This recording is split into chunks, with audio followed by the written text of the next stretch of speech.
In the shadow of World War I, long after the cannons fell silent and the blood-stained soil hardened, the living tried to move on, but some ghosts simply couldn't. This is the unsettling true story of Freddy Jackson, a humble Royal Air Force mechanic whose death in 1919 should have ended his tale. But it didn't. Instead, his face appeared in a photograph taken 2 days after he died. He didn't scream. He didn't haunt. He simply smiled, as if nothing had happened. Freddy Jackson was not a hero by metal. He was a mechanic, a man who worked with grease-stained hands, tightening bolts and adjusting propellers. He was friendly, soft-spoken, and liked by almost everyone at the RAF base. But fate had other plans. In 1919, while repairing a plane, Freddy was struck by a spinning propeller. The impact was fatal, instant. His lifeless body was taken away in silence. No headlines, no grand farewell, just a name whispered among grieving comrades. His squadron buried him with quiet respect. A simple wooden coffin draped in canvas. But the world was tired of mourning. Death was common in those days, and life, even for the grieving, had to continue. 2 days later, the men gathered to take a formal group photo, a memory to mark survival. 25 airmen stood tall, and when the photograph was developed, there were 26.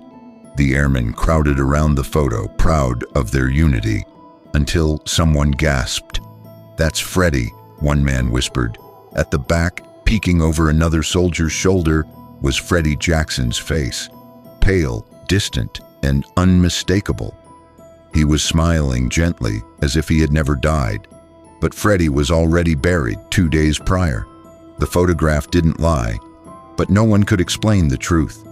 Panic set in slowly. Some claimed it was a trick of light, a camera error, but those who served with Freddy knew that face, the scar on his chin, the crooked smile, and the man whose shoulder Freddy was standing behind.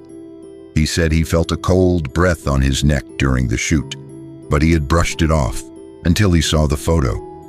That day, the men stopped standing with their backs to open space, but the strangest testimony came from a nurse. On the day Freddy died, before anyone told her, she passed him in the corridor. He smiled, nodded, walked past. She had greeted him politely. Later, she was told he had already been dead for hours. She fainted on the spot. Some experts dismissed it as double exposure, a common error in early photography, but no one else was missing from the group. And no one, absolutely no one, had stood where Freddy's face appeared, not in life and not in memory. The chill in the air that day, the whisper of wind inside the hangar. Some began to believe Freddy had simply refused to be forgotten. Over the years, Freddy's photo became a case study, a mystery explored in books, lectures, and ghost investigations. Even skeptics admitted there was no logical explanation for his face in that photo.